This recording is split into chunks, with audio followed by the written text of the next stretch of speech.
오늘은 말씀으로 오신 예수님이라는 제목으로 말씀을 생각해 보기를 원합니다. 한번 따라해 보세요. 말씀으로 오신 예수님. 말씀으로 오신 예수님. 인간과 짐승의 확연히 다른 특징이 뭔지 아세요? 바로 메시지에 있습니다. 인간은 메시지의 존재예요. 여러분이 스마트폰 쓰면서 제일 많이 쓰는 게 뭐예요? 카톡 마쇼 이거 아니에요? 메시지를 쓰잖아요. 전화도 메시지고요, 문자도 메시지고요, SNS도 메시지죠. 사람은 메시지로 살아요. 지금도 분명히 요한복음 1장 14절이라고 그랬는데 그 스크린에서 요나가 나오니까 혼란스러웠죠. 메시지가 달라지니까 금방 혼란스러워져요. 사람들이 살다 보면 갈등이 일어나죠. 다툼이 일어나고요, 때로는 전쟁이 일어납니다. 왜 이런 일들이 일어나게 되는 것일까요? 많은 이유가 있지만 그 핵심적인 이유 중에 하나가 뭐냐면 메시지의 오해 때문에 생기는 경우가 많아요. 즉 의사소통의 오해 때문에 갈등이 생기고 분쟁이 일어날 수 있다는 말이에요. 몇 년 전에 기가 막힌 사건이 하나 있었습니다. 스페인 북부의 한 번지점프 명소에서 17살 된 네덜란드 소녀가 번지점프를 하다가 죽었어요. 왜냐하면 소녀의 몸을 붙잡고 있는 번지점프 줄이 이 번지점프 기둥 안전고리에 걸리지 않았기 때문에 뛰어내리자마자 바로 죽고 말았습니다. 그러면 이 번지점프 줄이 안전고리에 걸리지도 않았는데 왜 이 소녀가 뛰어내렸을까요? 경찰이 조사를 했습니다. 그리고 기가 막힌 것을 알아냈는데요.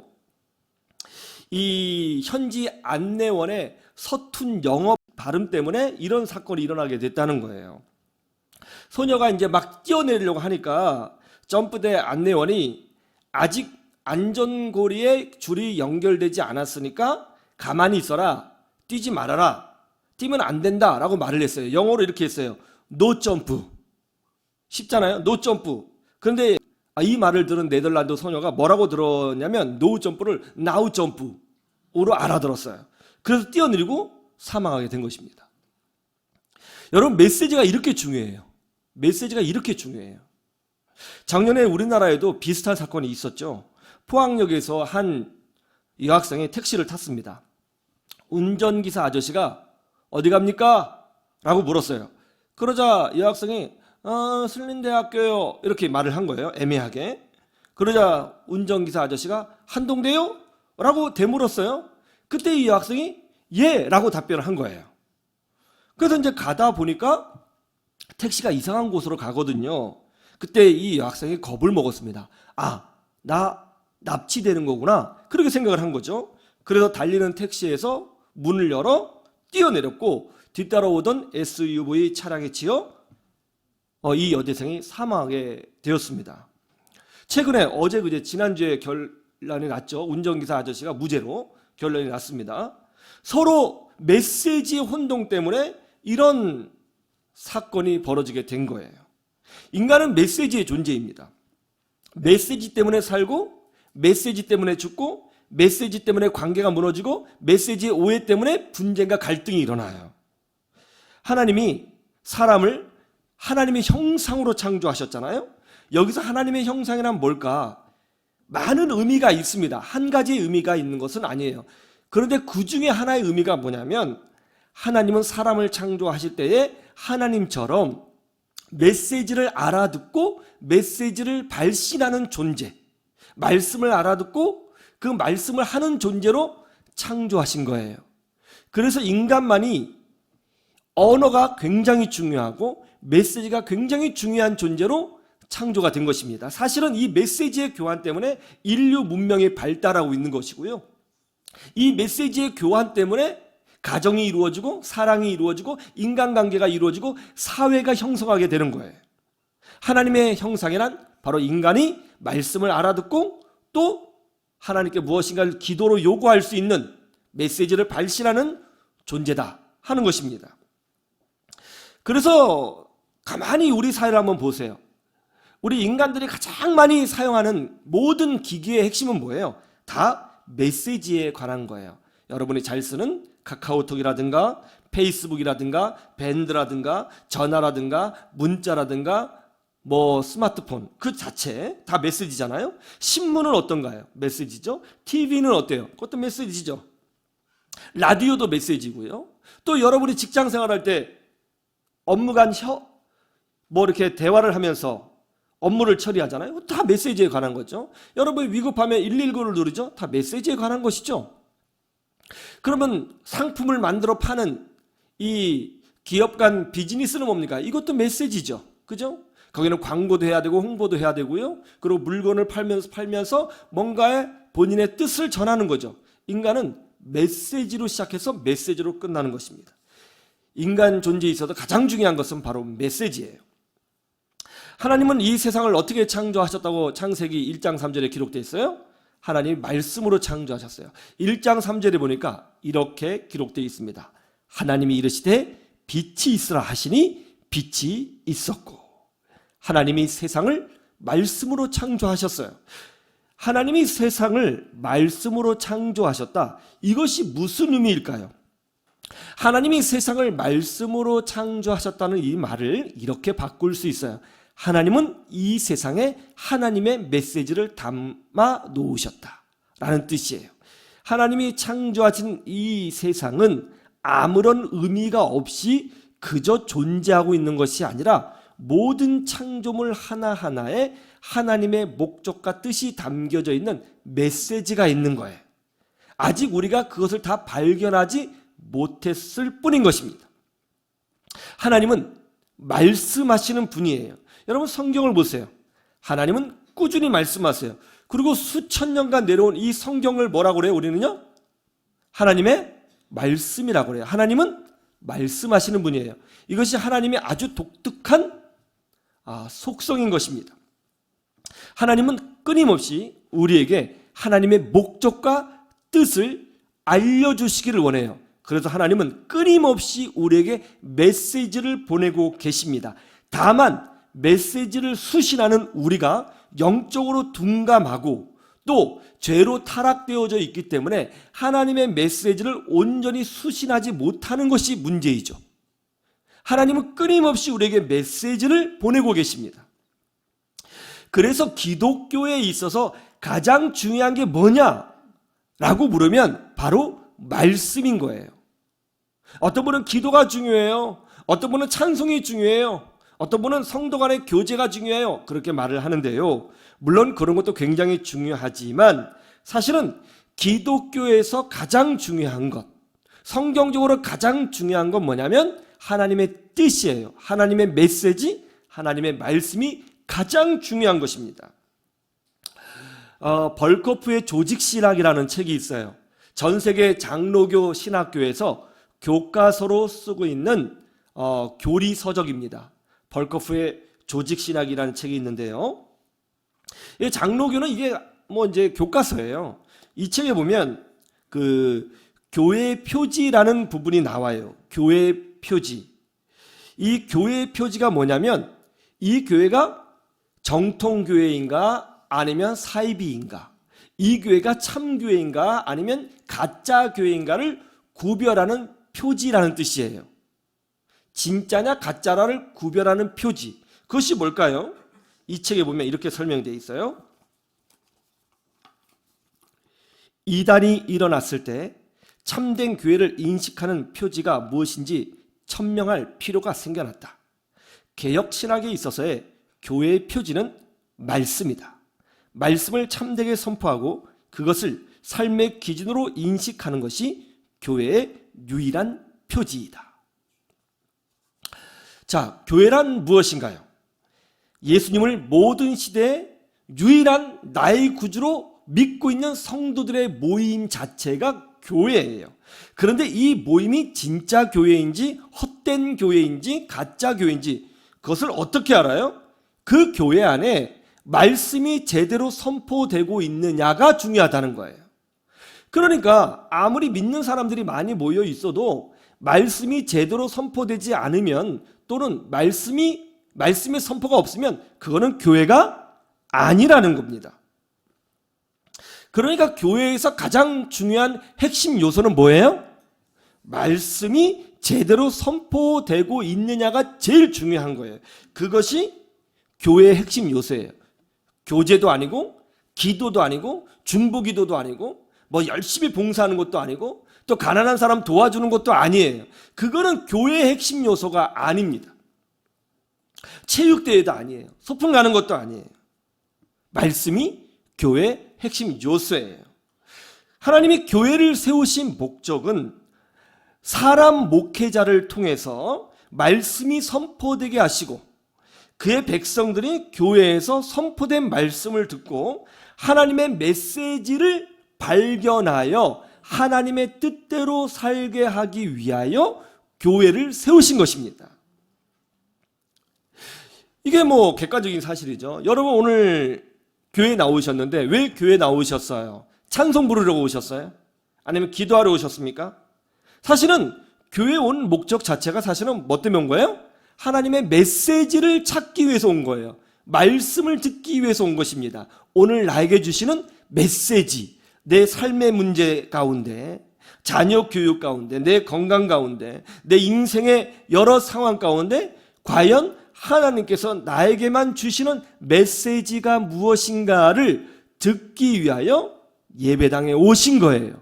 그것이 예배의 목적인 것입니다. 그리고 우리는 그 말씀을 듣고 그 말씀을 삶에 적용하여 살아가는 거예요.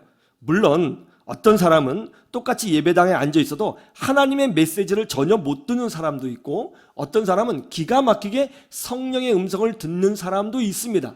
차이가 있어요. 모든 사람이 듣지는 않습니다. 중요한 건 하나님은 계속 메시지를 발신하고 계시고 수신자인 우리에게 문제가 있어서 그것을 못 듣는 것뿐인 거예요. 하나님의 은혜는 기대하고 사모하고 열린 마음으로 받는 자에게 임한다는 것을 믿으시기를 주님의 이름으로 축원합니다. 최근에 한 신문에서 이런 기사가 났어요. 성탄절에서 12월 25일이라고 하는 이 날짜가 과연 중요한가? 정말 예수님이 그날에 태어나셨느냐? 이게 중요하냐? 라는 질문이에요. 그러자 이 질문을 가지고 기자가 천주교회 신부님들과 또 대형교회 목사님들에게 이 질문을 했습니다. 그러자 놀랍게도 그 목사님들과 또 신부님들이 동일한 답변을 하셨다는 거예요. 뭐라고 답변했냐면 성탄절은 날짜 자체가 중요한 것이 아니라 그 의미가 중요합니다 라고 답변을 했다는 겁니다. 그런데 저는 좀 다르게 생각합니다. 성탄절은 의미가 뭐냐가 중요한 게 아니라고 생각해요. 성탄절은 그 핵심이 어디에 있느냐면 목적이 무엇이냐가 더 중요하다고 저는 생각합니다. 목적. 왜 예수님이 이 땅에 오셨는지, 무슨 목적을 갖고 오셨는지, 왜 오셨는지, 왜 전능하신 하나님이 인간의 몸을 입고 오실 수밖에 없으셨는지, 목적이 무엇인지 그것이 저는 훨씬 더 중요하다고 생각합니다. 오늘 요한복음 읽으셨는데요. 1장 1절에 보면 이렇게 예수님을 설명하고 있습니다. 한번 볼까요? 예수님을 어떻게 설명하고 있는지 요한복음 1장 1절 같이 보세요. 시작. 태초에 말씀이 계시니라. 이 말씀이 하나님과 함께 계셨으니 이 말씀은 곧 하나님이시니라. 예. 이게 무슨 뜻이에요? 예수님을 말씀으로 표현하고 있죠. 예수님을 말씀으로 표현한다는 것은 뭐냐면 예수님은 이 땅에 어떤 하나님의 메시지를 전하기 위해서 분명한 목적을 가지고 오셨다는 것을 표현하기 위하여 예수님을 말씀으로 표현하고 있는 것입니다. 예수님은 하나님의 메시지라는 거예요. 예수님은 하나님 말씀 자체라는 거예요. 예수님은 하나님의 뜻을 보여주기 위해서 그 목적을 가지고 이 땅에 오셨다는 것이죠. 그래서 예수님을 말씀이라고 그러는 거예요. 우리가 말씀이라고 하니까 존댓말을 쓰니까 좀 느낌이 안 오는데요. 말이라고 하면 편해요. 예수님은 말이다. 하나님의 말이다 라는 뜻이에요. 말은 뭐예요? 사람의 감정과 어떤 생각을 전하는 도구잖아요. 메시지잖아요. 그러니까 예수님이 메시지로 오신 거예요. 분명한 메시지. 예수님이 이 땅에 인간의 몸을 입고 오신 이유가 뭔가? 전능하신 하나님이, 저 우주를 창조하신 하나님이, 눈에 보이는 모든 것을 존재케 하신 그 무한하신 하나님이 사람의 몸을 입고 이 땅에 오신 목적이 뭔가? 도대체 하나님은 우리에게 어떤 메시지를 전하기를 원하셔서 하나님이 직접 인간의 몸을 입고 이 땅에 오셨을까? 무슨 목적으로 오셨는가? 이게 중요하거든요. 첫 번째, 이런 메시지가 있는 거예요. 첫 번째 뭐냐면, 절대로 인간은 스스로 구원에 이를 수 없다는 거예요. 절대로 인간은 스스로 구원에 이를 수 없다는 거예요. 하나님이 인간의 몸을 입고 이 땅에 오셨습니다. 이게 무슨 메시지예요? 인간은 절대로 자기 힘이나 자기 능력이나 방법이나 깨달음을 통해서 자기를 구원할 수 없다는 것을 보여주는 거예요. 인간이 할 수 없기 때문에, 얼마나 할 수 없으면, 얼마나 절망적이면 신이 직접 와야 했겠습니까? 하나님이 직접 오실 수밖에 없을 정도로 인간은 매우 절망적인 상태에 있다는 것을 말씀하는 거예요. 인간이 자기의 노력이나 방법이나 깨달음이나 공로나 힘으로 자기 자신을 구원할 수 있었다면 왜 하나님이 인간의 몸을 입고 이 땅에 오셨겠습니까? 더 열심히 해서 너 자신을 구원하라, 그렇게 말씀하셨겠죠.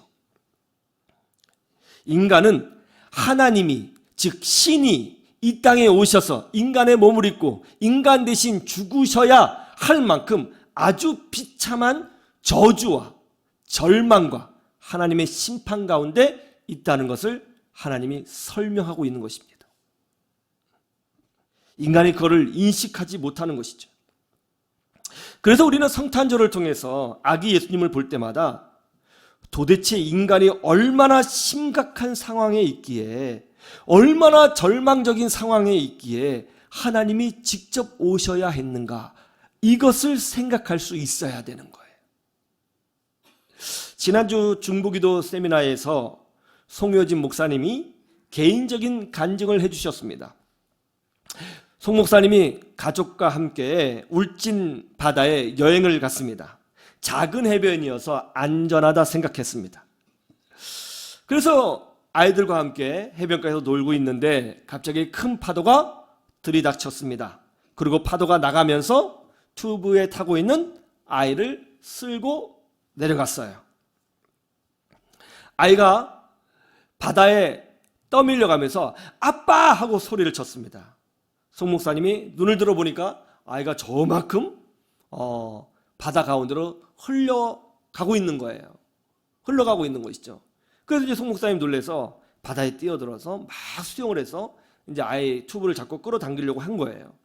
근데 이제 튜브까지 가까이 갔는데 아이가 타고 있는 튜브가 돌고래 튜브였어요.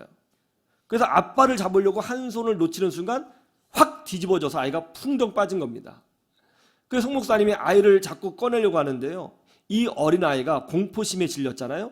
공포심에 빠져있는 아이의 힘은 괴력과 같았다고 합니다.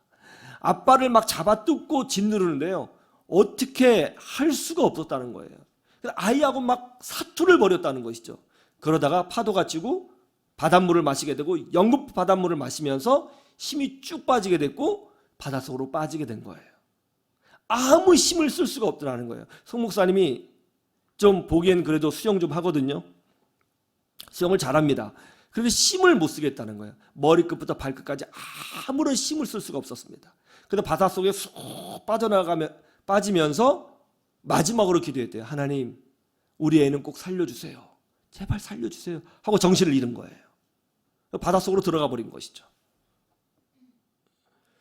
근데 정신을 딱 차려보니까 해변가였고 자신이 막 물을 막 토하고 있더라는 거예요. 누가 막, 마침 그 해변에 스킨스쿠버 다이버 하시는 분들이 계셨는데 그분이 그 현장을 목격하고 우리 송 목사님하고 아이를 구원해 준 것이죠. 여러분, 인간은요, 이 하나님의 심판이라고 하는 이 바다에 빠져 있어요. 죽음이라고 하는 바다에 빠져 있어요. 절망이라고 하는 바다에 빠져 있어요. 저주라고 하는 이 바다에 빠져 있습니다. 자기 힘으로 나올 수가 없어요. 누군가 끄집어내줘야 되는 거예요. 인간의 힘으로 안 돼요. 능력 바뀝니다. 아무리 노력해도, 아무리 애를 써도, 아무리 공부해도 안 되는 거예요. 그래서 예수님이 이 땅에 오신 것입니다. 왜요? 우리를 살려내시기 위해서 오신 거예요. 인간의 힘을 뛰어넘는 분, 모든 존재가 경배하는 그분, 악한 마귀도 벌벌 떠는 그분이 직접 우리를 살리시기 위하여 이 땅에 오신 거예요. 그분이 누구예요? 바로 예수님이에요. 인간이 스스로 할 수 없어서, 그래서 예수님이, 하나님이신 그분이 인간의 몸을 입고 이 땅에 오신 것입니다. 믿으시기를 주님의 이름으로 축원합니다.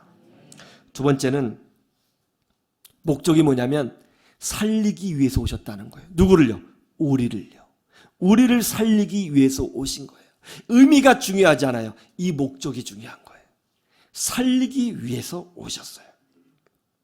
오늘 본문 말씀 14절에 보면 인간의 몸으로 오신 예수님이 우리 가운데 거하심에 라고 합니다. 하나님이신 예수님이 인간의 몸으로 오셨고 인간들과 같이 지내셨습니다. 그런데 그 예수님의 영광을 보니까 뭐라고 되어 있어요? 은혜와 진리가 충만하더라. 여러분, 예수님은 우리를 혼내시기 위하여 이 땅에 오신 것이 아닙니다.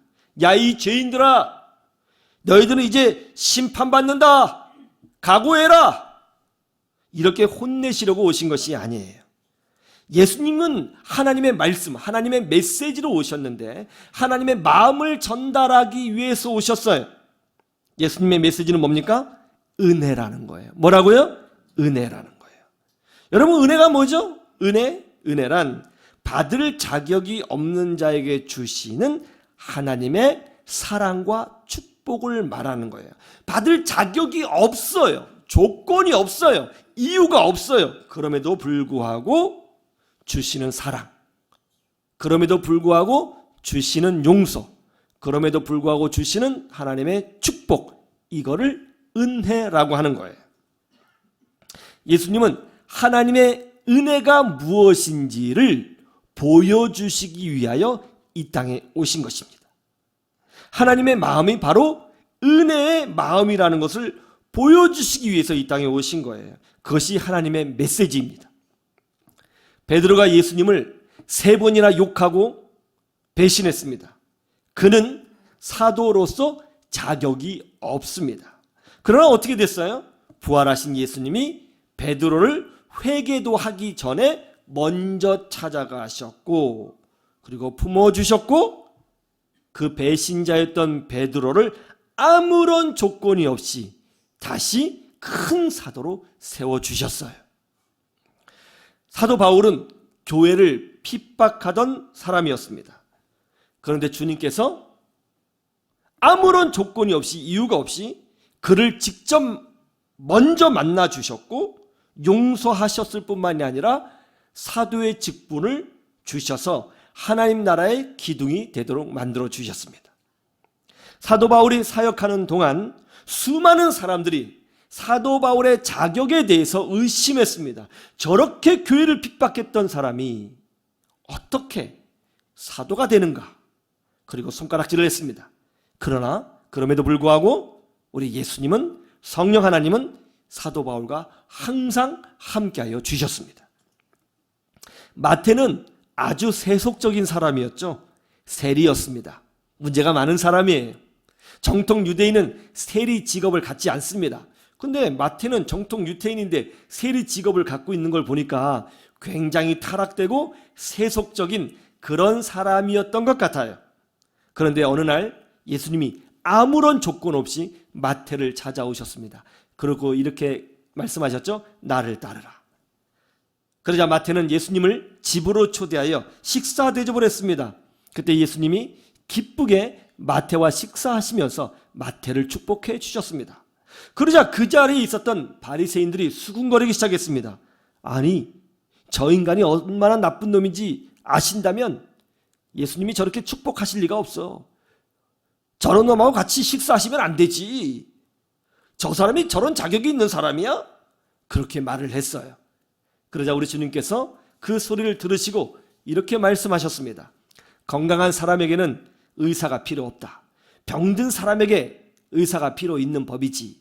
마찬가지로 나는 의인을 부르러 온 것이 아니라 죄인을, 부족한 사람을, 자격이 없는 사람을, 문제가 있는 사람을 부르러 이 땅에 왔노라. 이것이 바로 하나님이 성자 예수님을 통해서 우리에게 주시는 성탄절의 메시지, 성탄절의 말씀이 되는 것입니다. 그러므로 성탄절에 나는 비록 부족해도 그럼에도 나를 사랑하시고 축복하시는 예수님을 만나는 은혜를 우리 모두가 누려야 될 줄로 믿습니다. 세 번째는 이겁니다. 이것이 바로 하나님의 사랑이라는 거예요. 한번 따라해 보세요. 이것이 하나님의 사랑이다. 하나님이 인간의 몸을 입으시고 이 땅에 직접 강림하신 것은 하나님의 사랑이 무엇인지를 아주 분명하게 보여주시려고 이 땅에 오신 것입니다. 수원의 최대 조직폭력 단체인 남문파를 알고 계세요? 남문파. 이 남문파의 보스가 허벽 씨입니다.